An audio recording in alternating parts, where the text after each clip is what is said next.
Pukul 6 waktu Indonesia Tengah. Radio Republik Indonesia ND menghadirkan Warta Berita.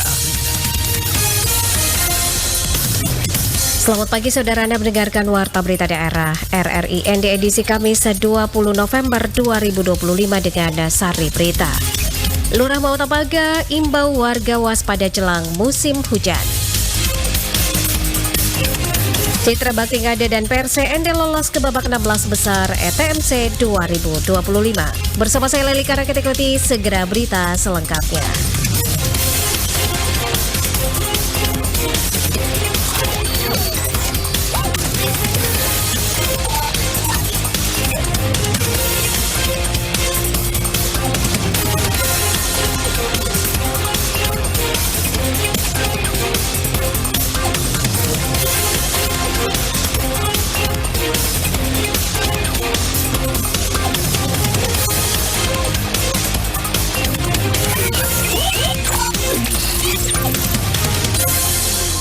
Pendengar, menyikapi perubahan cuaca dan juga memasuki musim hujan, Lurah Mautapaga Venansius Angi SE mengeluarkan himbauan khusus kepada warga untuk meningkatkan kewaspadaan terhadap potensi bencana di wilayah mereka.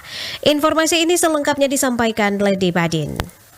Himbauan ini disampaikan sebagai langkah antisipatif untuk mencegah dampak buruk yang terjadi saat curah hujan tinggi melanda. Venansius Angi menegaskan bahwa masyarakat harus menjaga kebersihan lingkungan, terutama dengan tidak membuang sampah di selokan, agar aliran air tetap lancar dan tidak memicu banjir. Ia juga mengingatkan warga kelurahannya yang tinggal di kawasan rawan longsor untuk lebih berhati-hati dan segera melapor jika melihat tanda-tanda pergerakan tanah ataupun retakan di sekitar pemukiman. Berkaitan dengan musim hujan, kami pemerintah kelurahan dan tentunya dengan perangkat yang terbawah, bapak-bapak RT, tak jemu-jemunya kami melakukan himbauan, dan tentunya berkaitan dengan sampah, itu penekanannya untuk warga masyarakat supaya tidak membuang sampah di sepanjang pantai ataupun di saluran-saluran irigasi. Pemerintah Kelurahan Mautapaga memastikan pihaknya terus berkoordinasi dengan RT, RW, serta instansi lainnya untuk memantau titik-titik rawan dan mengajak masyarakat melakukan langkah pencegahan sejak dini. Langkah ini diharapkan mampu meminimalkan resiko bencana dan menjaga keselamatan warga selama musim hujan berlangsung. RRI ND Lady Badin melaporkan.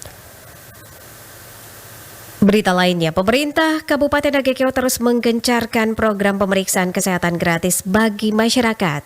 Pemeriksaan kesehatan gratis juga menyasar lembaga pendidikan, dan informasi ini selengkapnya disampaikan reporter Ferry Soo untuk Anda.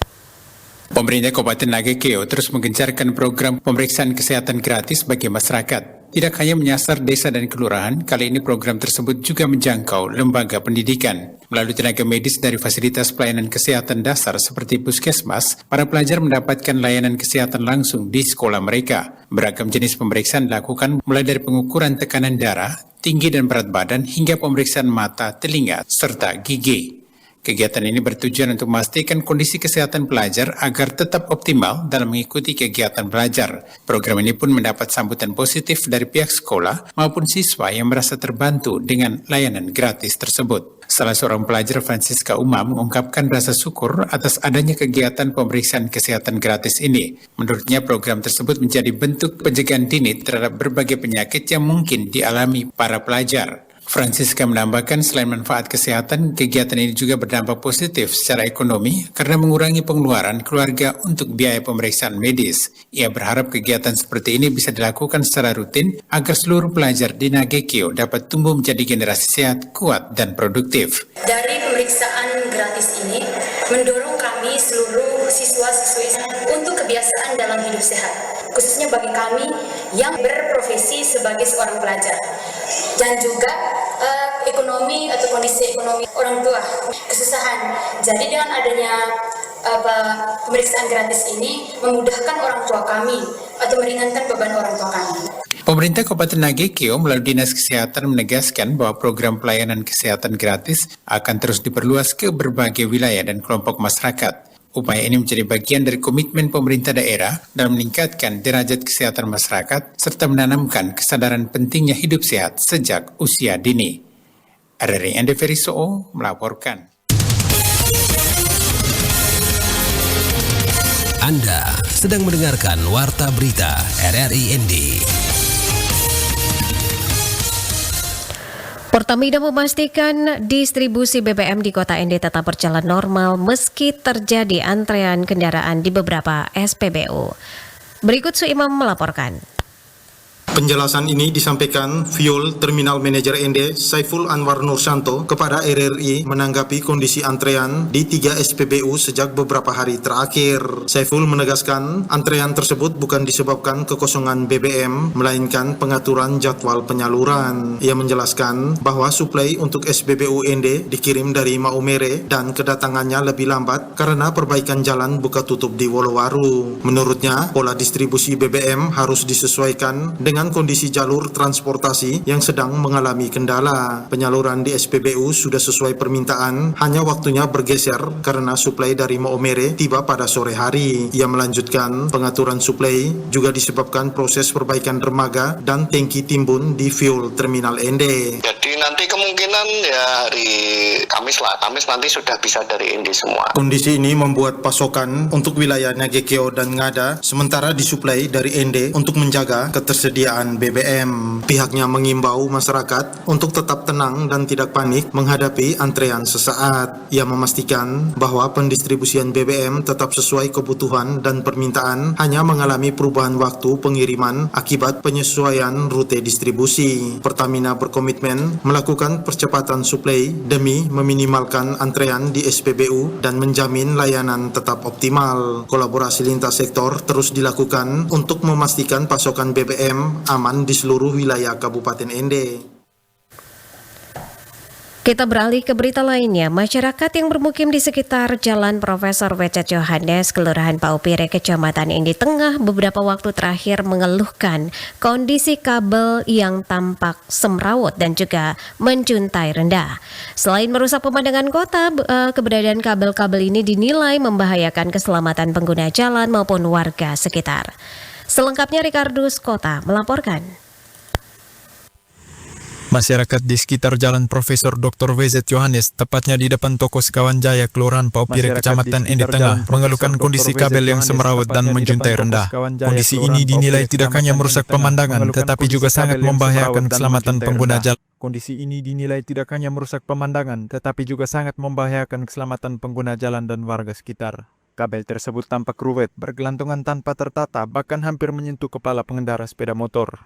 Unias, salah seorang warga yang tinggal di kawasan tersebut, mengungkapkan kekhawatiran masyarakat terutama terkait potensi bahaya sengatan listrik atau kecelakaan lalu lintas. Kabel yang menjuntai rendah sangat rentan tersangkut kendaraan besar atau bahkan mengenai pejalan kaki. Adanya kabel-kabel yang longgar di sekitaran tempat tinggal kami di Gang Solider ini, beberapa kabel listrik, kabel telkom, dan kabel-kabel lainnya itu sangat-sangat longgar dan menggantung rendah juga. Jadi hal tersebut sangat-sangat berpotensi membahayakan bagi kami pejalan kaki, untuk kami atau masyarakat kami dengan pengendara motor dan mobil. Jadi mengenai hal ini, kami sebagai masyarakat sangat memohon perhatian kepada pihak yang terkait dengan hal-hal tersebut agar dapat melakukan pengecekan dan penanganan secepatnya, karena hal ini juga sangat membahayakan bagi kami, terlebih pada saat musim-musim hujan, musim-musim angin. Warga berharap agar pemerintah Kabupaten ND melalui dinas terkait serta pihak-pihak perusahaan pemilik kabel dapat segera mengambil tindakan untuk menertibkan dan merapikan jaringan kabel ini. RRI ND, Ricardus Kota melaporkan. Pemkab ND. Selengkapnya Rovinus Fula melaporkan. Kegiatan ini menjadi langkah strategis dalam memastikan kualitas aparatur sipil negara sesuai tuntutan pekerjaan. Kepala BKPSDM Kabupaten ND Franciscus Frasailes menyampaikan hal tersebut kepada RRI Selasa 18 November 2025 di ruang kerjanya di ND. Ia menegaskan uji kompetensi merupakan proses terstruktur untuk menilai kemampuan teknis, manajerial, serta sosial kultur ASN. Ia menjelaskan tujuan utama kegiatan ini adalah mendukung pengembangan karir ASN, khususnya kenaikan jenjang jabatan fungsional. Selain itu, Pemetaan potensi ASN dinilai penting untuk peningkatan mutu kinerja aparatur. Menurutnya, uji kompetensi dan potensi ini juga menjadi bagian dari percepatan pembangunan infrastruktur manajemen talenta. Secara nasional, sistem tersebut mulai berlaku pada 1 Januari 2026 sebagai standar pembinaan ASN. Ada 542, itu terdiri dari jabatan administrator dan jabatan fungsional dan juga pengawas. Dari 592, kegiatan selama 6 hari, penyelenggara ini adalah BKN, difasilitasi langsung, dikendalikan langsung oleh BKN, tim pengawas dari BKN selama 6 hari, satu harinya 2 sesi, satu sesinya 50, dan satu hari 2 sesi 100. Untuk tahun 2025 sebanyak 542 ASN Kabupaten Ende mengikuti uji kompetensi. Peserta berasal dari jabatan administrator, jabatan fungsional hingga pengawas di berbagai unit kerja pemerintahan. Charles menambahkan bahwa uji kompetensi berlangsung selama 6 hari dan diselenggarakan secara langsung oleh BKN dan seluruh proses dikendalikan serta diawasi ketat oleh BKN Pusat untuk menjaga objektivitas penilaian. RRI Ende Rufinus Vula melaporkan. Berita terakhir, sukses kandaskan BMU Alor dengan skor telak 4-1, Citra Bakti Ngada melaju ke babak 16 besar gelaran ETMC ke-34 tahun 2025. Selengkapnya Nikolaus Makumeli melaporkan. Berbahaya, masuk ke dalam kotak penalti. Umpan gol! Citra Bakti Ngada kembali menunjukkan performance terbaiknya dalam pertandingan lanjutan melawan BMU Alor dengan skor telak 4-1 pada pertandingan pertama di Stadion Marilonga Ende pada Rabu 19 November 2025. Setelah sukses mengalahkan BMU Alor, Citra Bakti Ngada lolos ke babak 16 besar dengan meraih 7 poin dan menjadi juara grup. Ivan Gula, salah satu pemain dari Citra Bakti Ngada usai pertandingan, menyampaikan rasa syukur atas prestasi yang diraih dan menjadikan sebagai motivasi untuk berjuang lebih keras pada babak 16 besar nantinya. Dirinya juga mengharapkan kepada rekan-rekannya untuk tidak berpuas diri atas kemenangan tersebut, namun kemenangan yang diraih saat ini dijadikan sebagai penyemangat untuk pertandingan berikutnya. Hasil hari ini yang pertama kami ucapkan syukur pada Tuhan. Hasil hari ini kami bisa mendapatkan 3 poin untuk memastikan kami lolos ke babak besar. Dengan hasil hari ini tidak membuat kami puas. Kami sudah mengajak teman-teman sudah rendah hati untuk mempersiapkan 16 besar. Walaupun lawan nanti di 16 besar, kami CBN siap untuk melawan. Pada pertandingan lainnya, Persi Ende melawan Sergio FC dimenangkan Persi Ende dengan skor 3-1. Dari hasil pertandingan tersebut, Persi Ende bersama Citra Bakti Ngada melaju ke babak 16 besar gelaran El Tari Memorial Cup ke-34 tahun 2025. RRI Ende Nikolaus Makumeli melaporkan.